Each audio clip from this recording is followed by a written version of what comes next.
Obrigado a todos. Estamos hoje com o Gian Marco Solas, convidado do Instituto Trezeno. O Gian Marco e eu fomos colegas de faculdade no College of Europe, no Colégio da Europa, e o Gian Marco é perito do Centro dos BRICS para o direito privado e também para a política. O BRICS Center for Competition Law and Policy. So, Gian Marco, thank you very much for accepting our invitation. We will be asking a number of questions throughout the interview, but I will let you open the floor with your explanation. We invited you as an expert on EU law because we are particularly interested in the current proposal by the Commission to negotiate this huge package of defense procurement. So if you can please give us a background on what are the true competitions of the Commission, whether they extend into the field of defense, and what you see as appropriate or inappropriate in the Commission's new policy. Lourenço, se puderes tirar o microfone. Yes, of course. Let me see.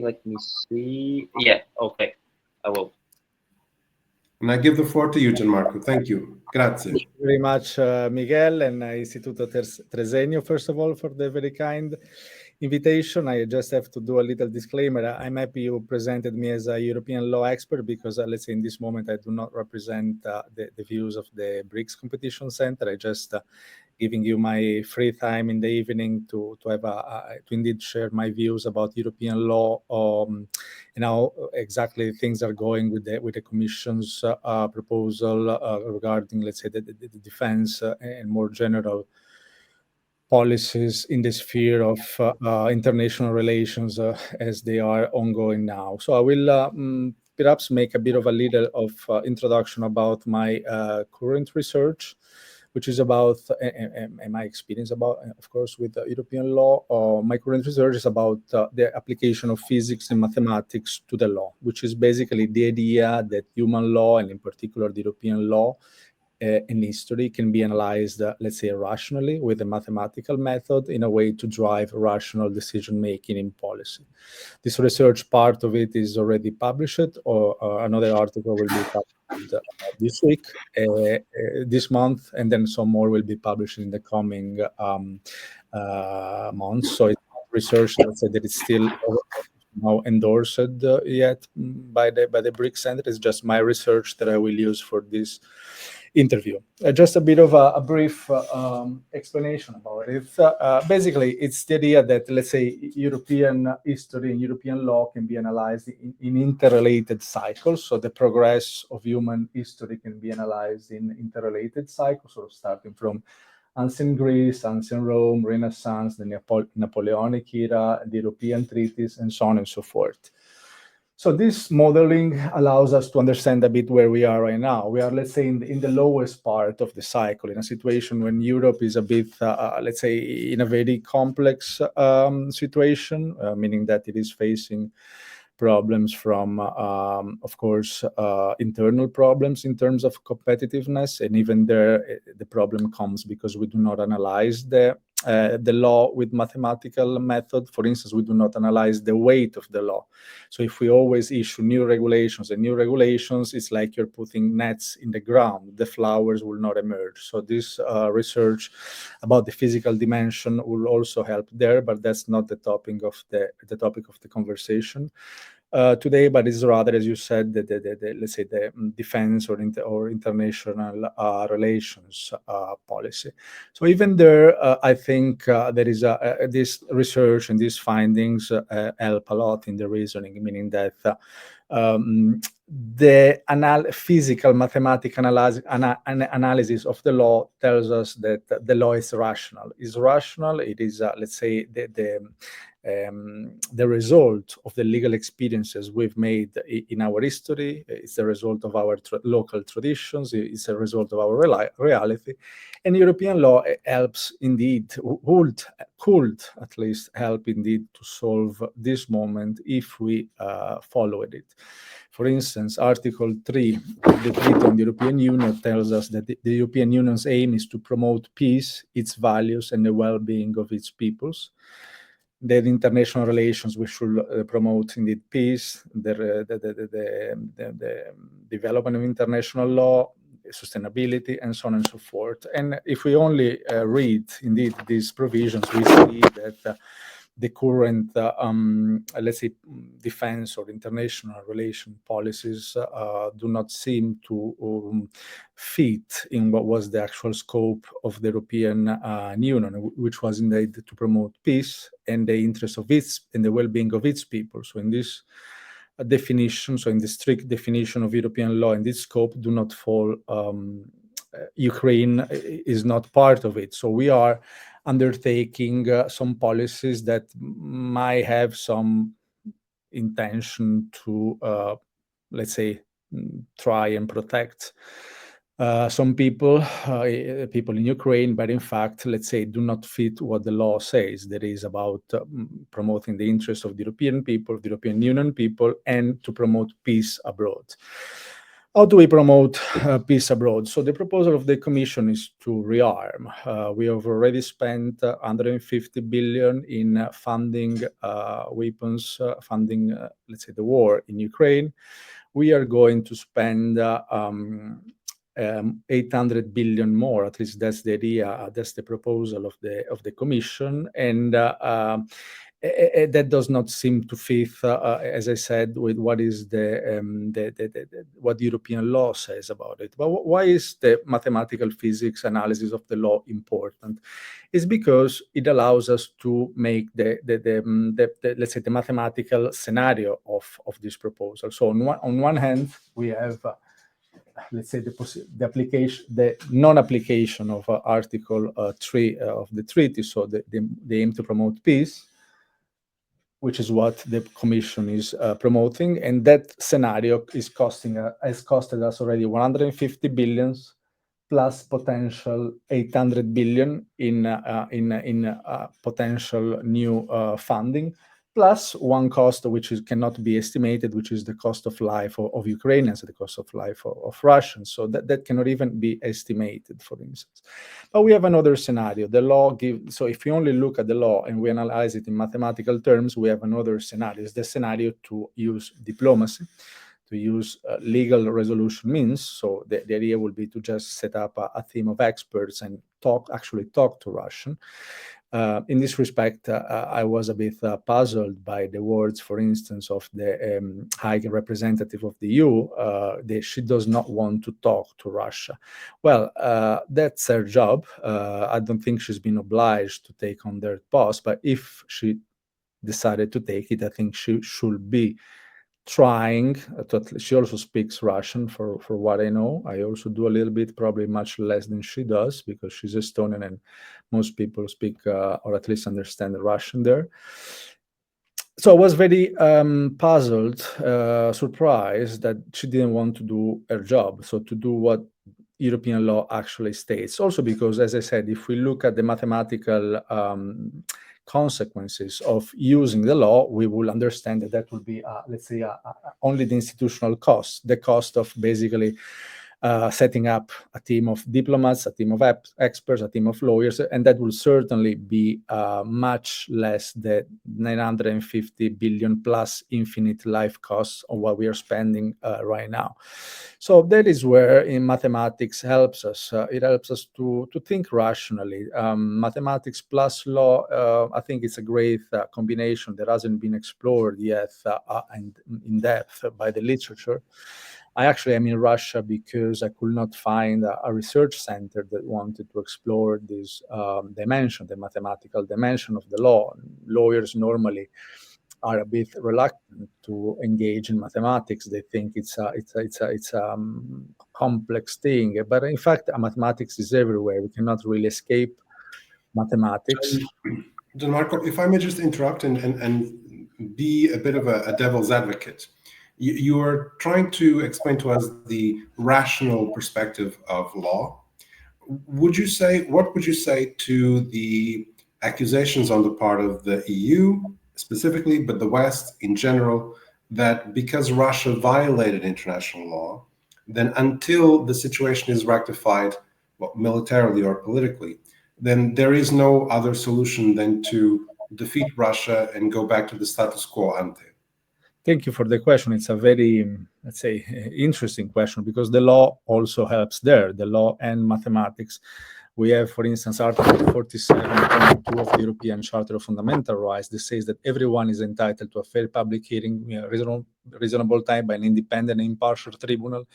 There is the Declaration of Human Rights, Article 10, that says that, let's say, no one is guilty of any charge before an independent tribunal, let's say, states any, let's say, enacts any judgment in this respect. So I listen to these argumentations and accusations that Russia will have committed something, let's say, contrary to the law, but ultimately we come from a legal tradition where the separation of power, we have understood it is pivotal for the maintenance of borders, and no politician, whenever a politician or a government or let's say parliament has condemned or judged, that never really worked well. Actually, we live in a system of separation of powers where it was with independent judges that are indeed, let's say, given the whole, let's say,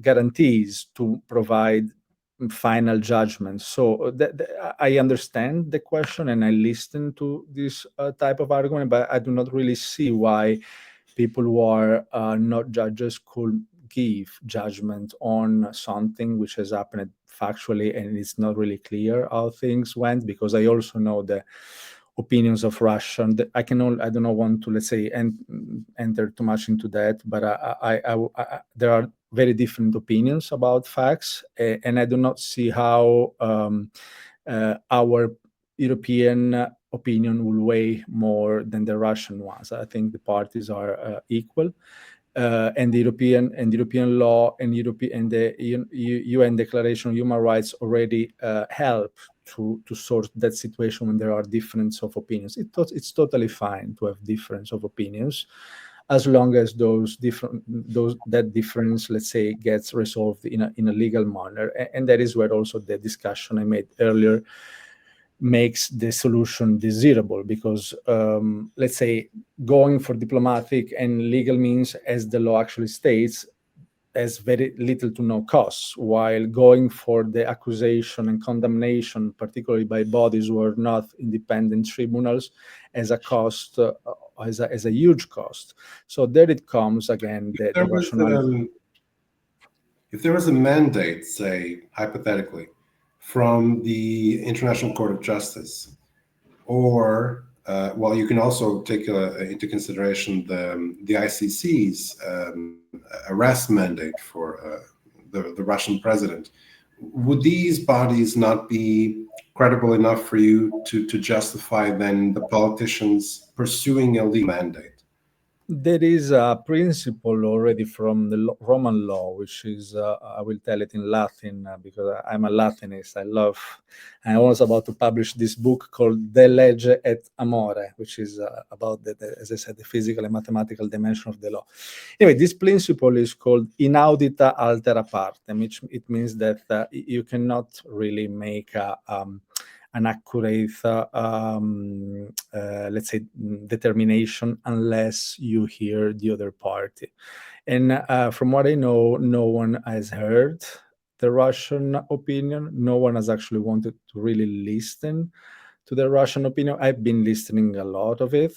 I do not really want to make, let's say, give personal opinions, because that's not really important anymore into legal, technical considerations. So I will say that in the lack of inaudita altera partem, there is no legal ground to make determinations, particularly determinations that cost billions of euro and human lives.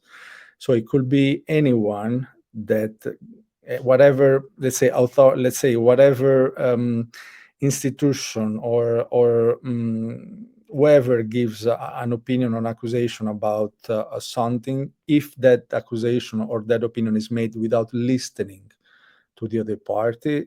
I'm very sorry to say that it has no weight, because it's made only based on a very subjective and also very biased sometimes, particularly with the period of chaos we are living right now,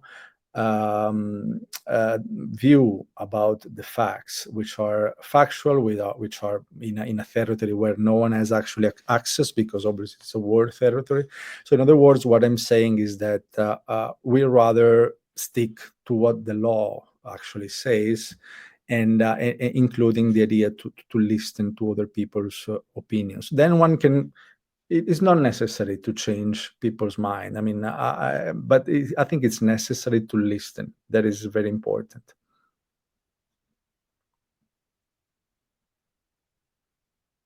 I cannot hear you. Your microphone is. Sorry, thank you for your initial statements and for answering also my questions. You may or may not know that we as an institute, we made a complaint with the Public Prosecutor's Office on the Commission's project to start this rearmament program. And a number of the arguments that we invoked had to do with the treaties themselves. And the reason we did this, and the treaties, the EU treaties, right. And of course now, of course, the EU treaty and the functioning of the EU treaties, and the reason we did is because in those treaties there are multiple, I'm not going to say infinite, but multiple references to the domain of defense and security that separate very clearly that domain from the competences of the Commission. So the Commission is supposed to manage trade, it's supposed to even manage certain legal questions, but everything that pertains to security and defense is supposed to be the domain of the member states separately. And even that applies to the External Action Service. Now, I have a number of articles that I can quote to you, but I'm sure you'll know them better than I do. If, let's say, so we'll take the conversation to a different level.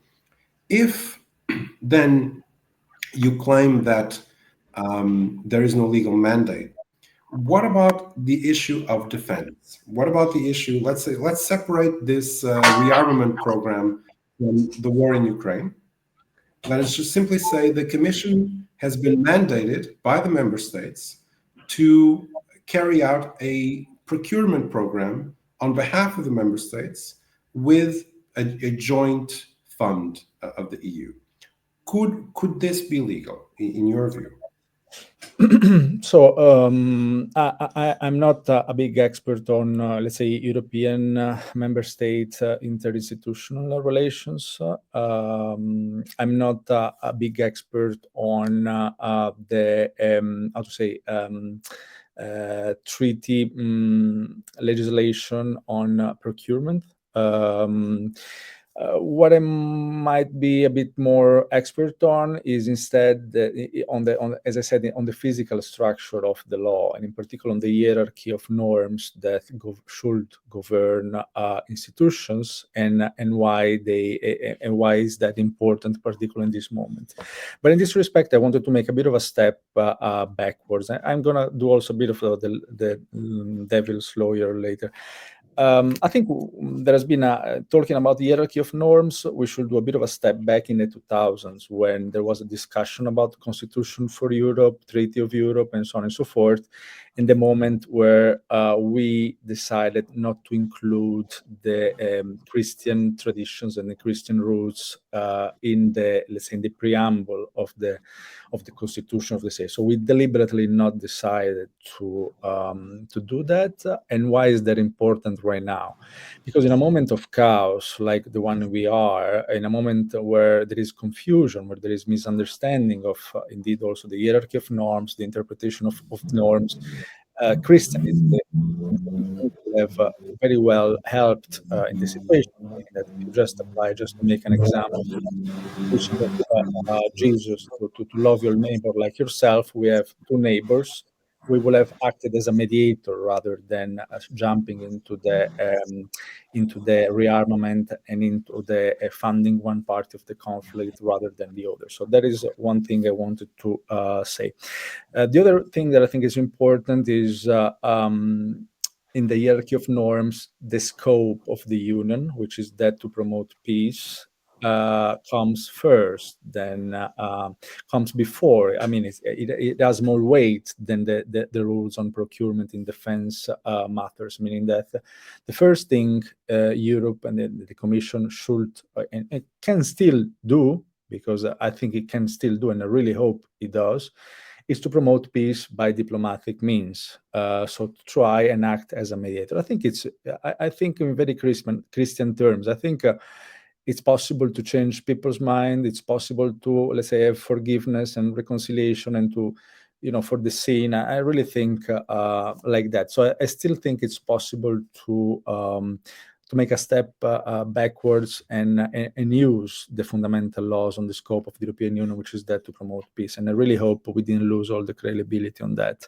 But even then, I think indeed before the Commission to jump into the discussion whether they have competence or not in respect to defense, which doesn't really seem the case based on also what you suggested, it should have indeed promoted a diplomatic and legal solution to the problem. And why is that important? Because when we will look back at history, if we continue this way, we will clearly see a violation of the very essence of the very fundamentals of fundamental law, and that does not go well for Europe.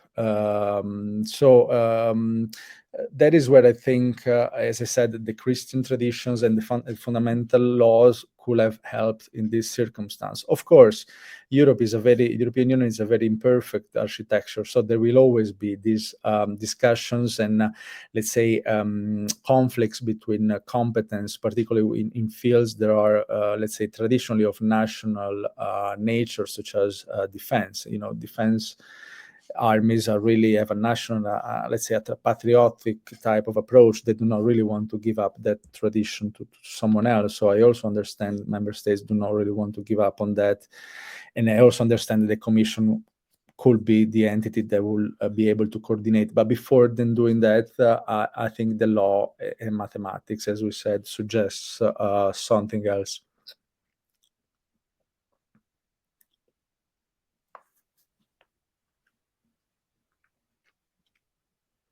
Thank you, Gian Marco. I would invite now my colleagues, Vasco, Lourenço, if you have any questions for Gian Marco. Lourenço, I think you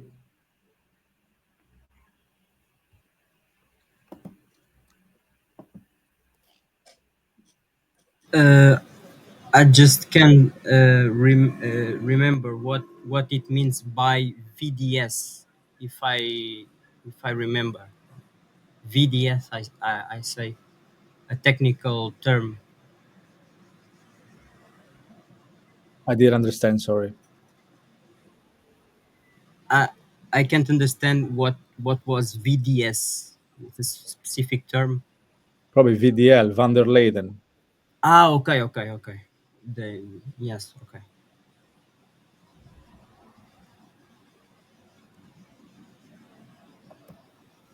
Lourenço, do you have any questions? No. Okay.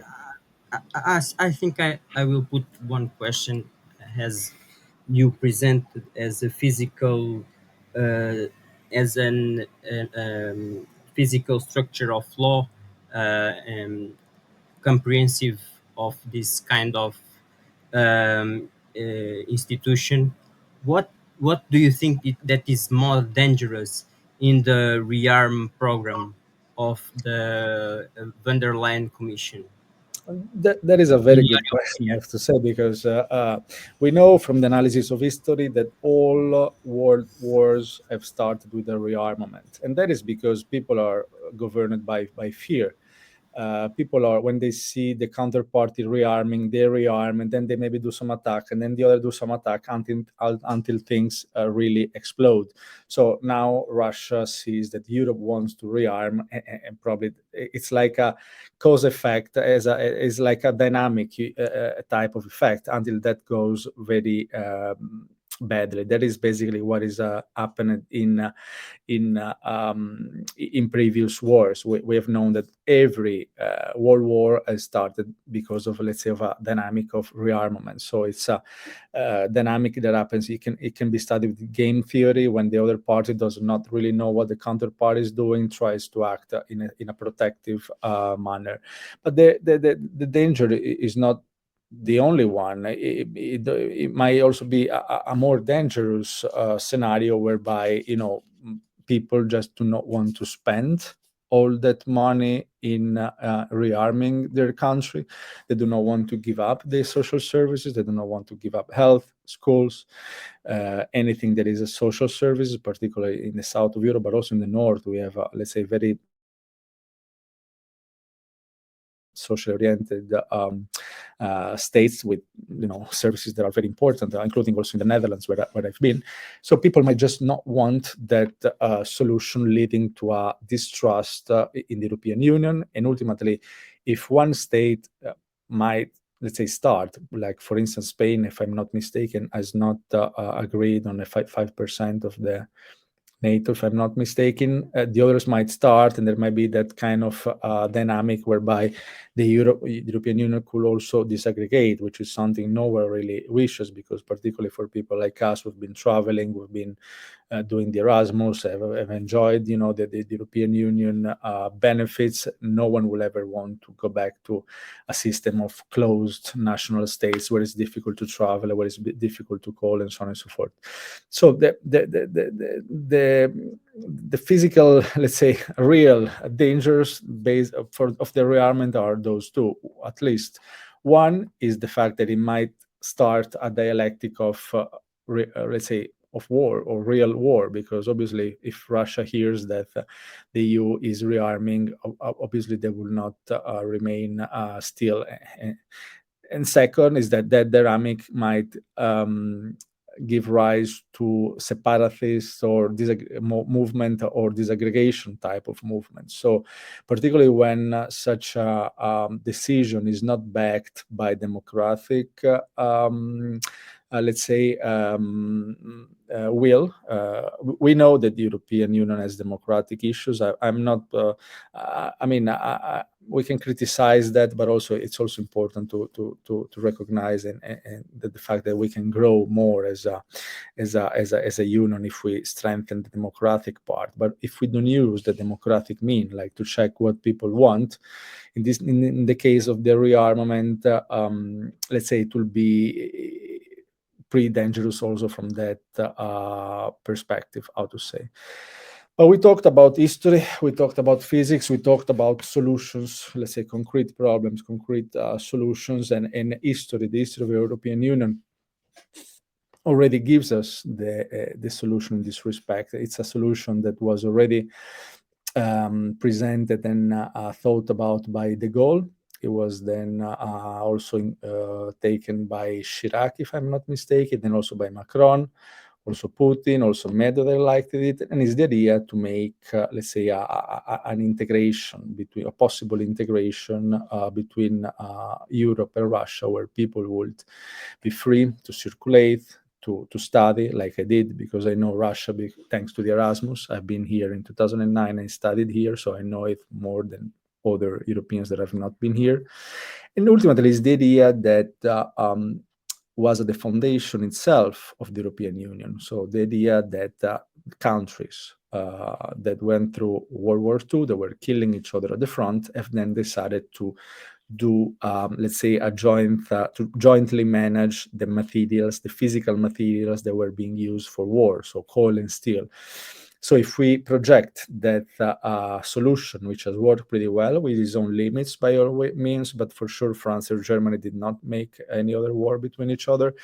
If we will project that solution to the current circumstance, I guess the EU, knowing its history and knowing its traditions and how it worked well, could well also propose something similar today. That means an agreement to jointly manage what is the most lethal weapon, so the nuclear and hydrogen, the most lethal, physical materials for armaments, so nuclear and hydrogens, for instance.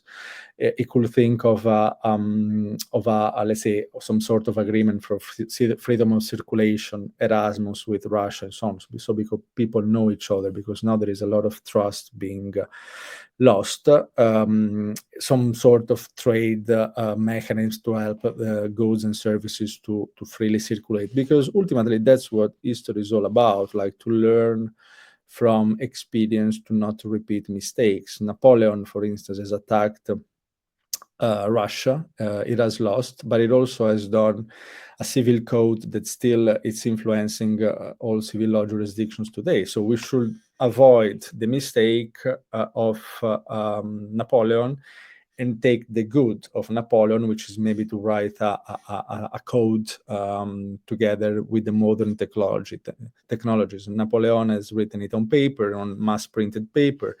That mass-printed paper allowed to enlarge the access to legal systems to many more people. So today we have instead blockchain, we have artificial intelligence, we have gamifications, Internet of Things, so we just need to use them to learn the lesson of histories and try not to repeat the mistakes we have already done and we're about to do again with these actions of rearmament. So in other words, I'm not a policy maker. I don't like politics. I'm a lawyer, but I think as such, it's important to provide what are the legal solutions based on our legal history. So, in other words, the proposal, which I hope will be listened to, will be for the European Union to immediately start a diplomatic path, to propose an agreement for joint management of physical resources of mass destruction from nuclear, hydrogen, and so on and so forth, and to codify the law, because ultimately all this complexity we are living are also due to the fact that we do not really understand human law yet in its human dimension, in its physical dimension. For instance, when it comes to competitiveness, which is also a problem linked to the war, particularly with the energy potentially not coming anymore from Russia, we don't understand the policy of competitiveness because we do not know the weight of the law. We are issuing regulations after regulation, but regulations have weight. Companies have a lot of costs of compliance because regulators still do not understand very well the physical dimension of human law. So the thing to do in this circumstance was exactly what, for instance, Napoleon or the German Pandectists or Justinianus did, or Solon did in ancient Greek, or Justinianus in ancient Rome, to codify the law, so to make it simpler, more accessible, use the modern technologies to then, let's say, facilitate civilian relationships between citizens of the European Union with those of Russia. And then, of course, with time, perhaps think also of something more, because Russia has a very big experience with managing a complex federation with complex situations. So I think that we need to recognize we don't have that experience. We have other experience. And if the European Union wants to become one day one federation, I think it has a lot to learn from the Russian experience. And why not? Why not thinking about one day doing like De Gaulle or Chirac or Macron once thought to do a federation from Lisbon, where you're sitting now, right now, to Vladivostok, passing from Moscow, where I am in this moment.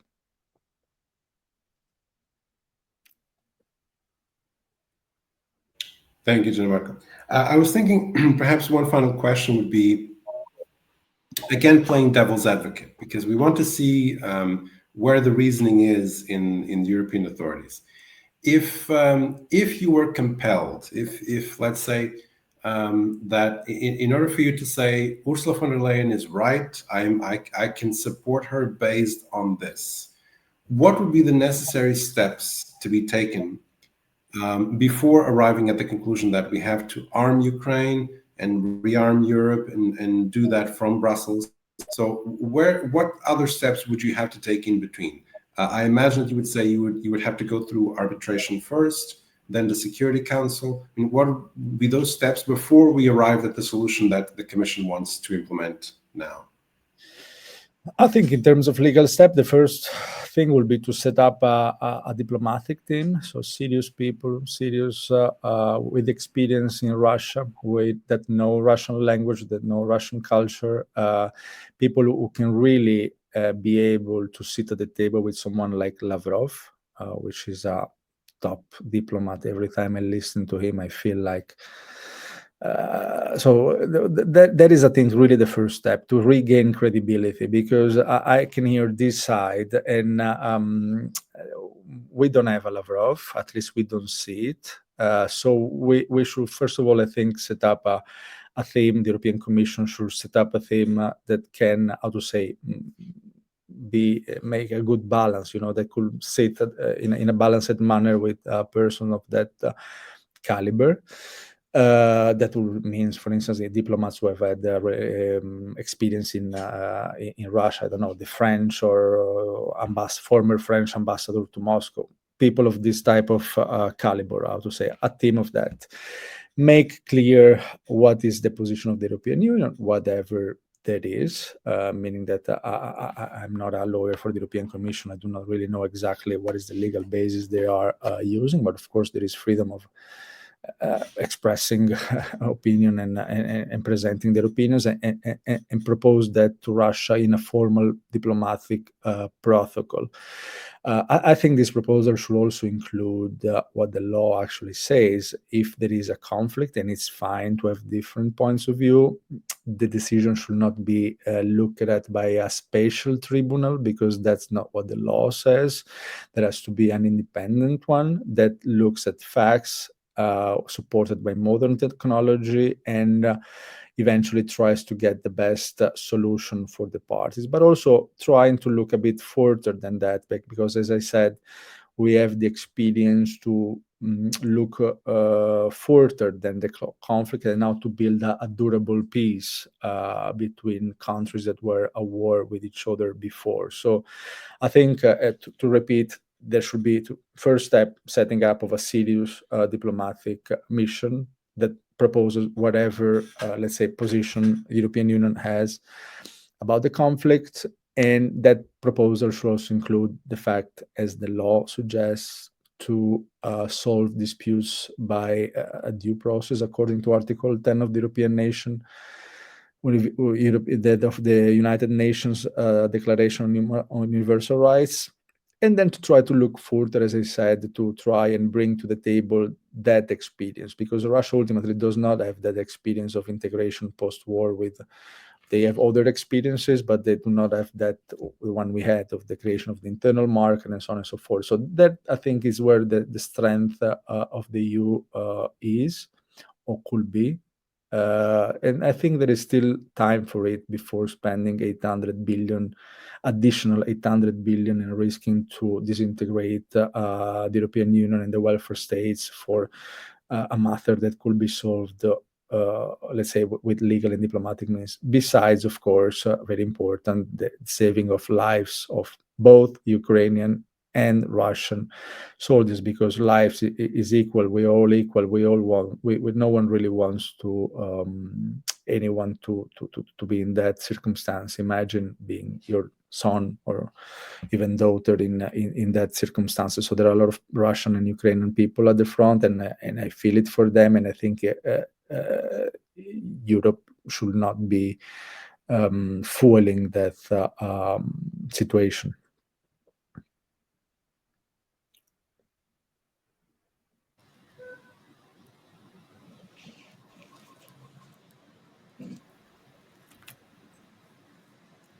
So, can I put a question, Miguel? I have two questions. I will combine both questions to save time in your response, Gianfranco. The first one is allow me to go back a little bit of the question of the rearmament. What is the alternative to rearmament? While Europe is increasing spending money in military matters, and the most important question I have here, and I I ask you some reflection about this and Miguel can confirm these datas, is that the current Portuguese government, led by the Democratic Alliance, intends to review 2% defense spending target for 2029, and only later aim to reach the 5% goal set by other NATO countries. This creates a budgetary imbalance by diverting funds from other areas. The US has withdrawn from Europe, and now Europe is left to foot the bill. What are your thoughts? What are your thoughts on this? Thank you. Well, a bit I have answered already to these questions before, but I also could add also something more. In principle, in theory, I do not have let's say a naive and contrarian stance on defense, on rearmament, and so on and so forth. Meaning that I know that states need to rearm themselves to have a defense, how to say, and that's totally, how to say, understandable in that respect. One thing I would like to add to everything I said is that perhaps we should have thought about it before, because while, for instance, as Europeans, we have been spending all our money in several ways, countries like Russia have built, or China, or the US, or so on and so forth, they've been building a big arsenal, and rearmament, the building, for instance, of nuclear power, of tanks, and so on, it's something that takes very long. So even if, let's say, there will be no alternative to rearm, in concrete, we will not be able to do so. To do so, because other people have already a big arsenal that, how to say, could use it to destroy us, and to begin that dialectic that I was talking about, the dialectic of rearmament and war. So one thing is that the idea of rearmament, should have probably been thought about before. And in this moment, I think it's just not very rational. To pursue that. And the alternative, I do not see other alternative or other than the diplomatic and legal means. Of course, leveraging on what is our, let's say, our experience with this kind of processes. So to try and put in place a team of experts that want to talk to Russia and can and are able to have that sort of weight, cultural weight, to talk with people like there are in the diplomatic teams of Russia, and try to pursue that alternative. As to the Portuguese government, I'm not a big expert of Portuguese policy, but I know there are some similarities with Italy, meaning that it's a state that has some, let's say, welfare inclination, so to care about. Just a curiosity: how much is spending actually Italy in military spends? Precisely, I do not really know. I don't think it's too much. I have some friends in the army. I heard some complaints, but I do not know the numbers exactly. But ultimately, I know that, let's say, it's not on the top of the list of spending from the Italian budget. I've seen on this agreement of between 5% that they did at the NATO level, and I've seen that President Meloni tried to include in the budget the Porto di Messina in the budget for defense expensive. So we have a bit of, let's say, misunderstanding of what the defense expenses could be. But yes, I also have heard quite some complaints about indeed the plan to use all that money for armaments. Very good. Well, thank you very much, Gian Marco. I think we have what we aimed at. If no one else has questions, then I would just close the interview. Thank you very much for your time. Thanks to you. My pleasure. Yes, we'll be posting the interview on our social media shortly. And again, thank you for your time and for your insights. All Thank right. you, Bye-bye. Gian Marco, to ask our questions. Thank you. My pleasure.